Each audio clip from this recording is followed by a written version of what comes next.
Stick the pattern to the fabric and cut the fabric, leaving 2 cm distance for the seam allowance.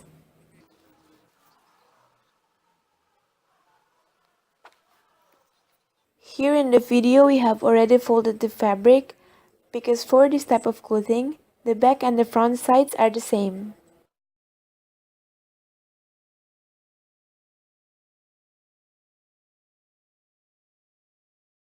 Always remember to not lifting up the fabric while you're cutting it, because if so, the pattern will move around. And here we have got 2 exact same fabric pieces. So fold it once again and trim the excess fabrics to make sure that it is symmetrical.